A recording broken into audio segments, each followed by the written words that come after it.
Welcome to Hacking Your Leadership. I'm Chris, and welcome to another Thoughtful Thursdays episode. A huge thank you to everyone listening right now, especially those of you who tune in every Monday and Thursday. Don't forget to follow us on Instagram at Hacking Your Leadership and leave us a review on iTunes. Also, if you find value in this episode and you aren't already a subscriber, we'd love it if you subscribe to our show.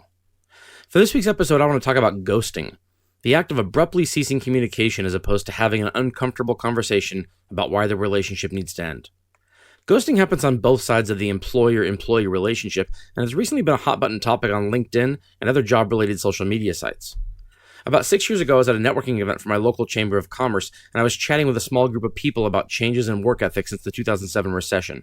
One of the people in the group was the CEO of a small local investment company, and he told us a story that had very recently happened at his company.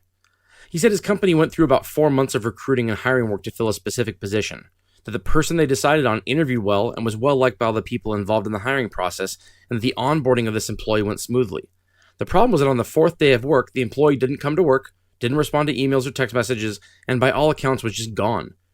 A few months later, another employee ran into this person while out shopping. They shrugged and basically said the job wasn't what they thought it was going to be. This level of ghosting from an employee who is already hired and working is fortunately a little less common, but it happens during the hiring process a lot. In a jobs market with a shortage of talent and lots of jobs, the applicants tend to do most of the ghosting. And in a jobs market with lots of talent and high unemployment, companies tend to do most of the ghosting. And honestly, it sucks. From both sides. If you take the time to polish your resume and go through the application process at a company, it doesn't feel good to never hear back from them. I'm not the right person for the job? That's okay. Just let me know.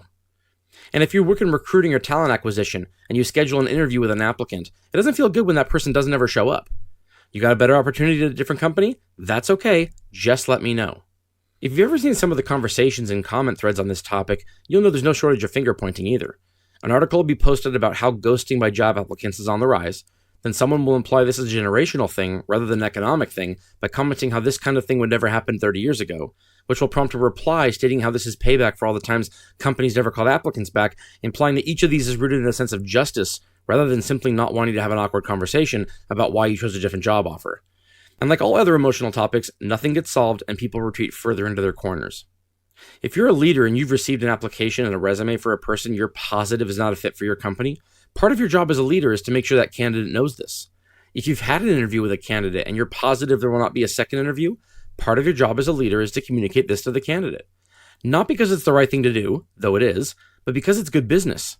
You think it's awkward telling an applicant they won't be offered a job? Try calling that same person back a month later because your first choice changed their mind in the middle of the onboarding process and now you have to go back to the person you ghosted. I've personally declined a job offer for this exact reason.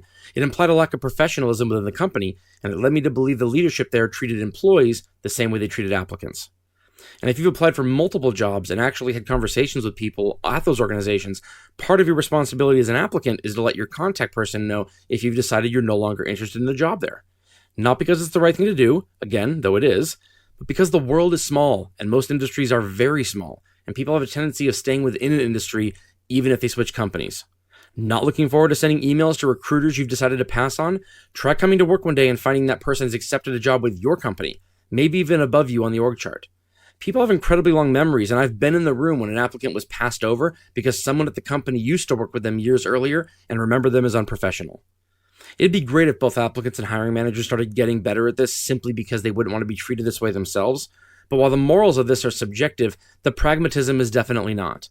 When you treat people poorly, you miss future opportunities, and you'll never even know when it has happened because the conversations were had and the decisions were made without you in the room.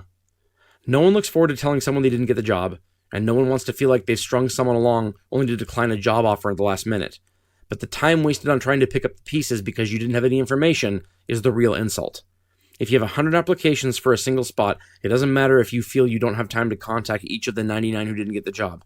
It's your responsibility. And if you've accepted a job offer with a company after talking with several companies, it doesn't matter if you aren't looking forward to telling a few people you've taken another offer. It's your responsibility. Your future career prospects may depend on it. Thanks for listening, and we'll see you on Monday.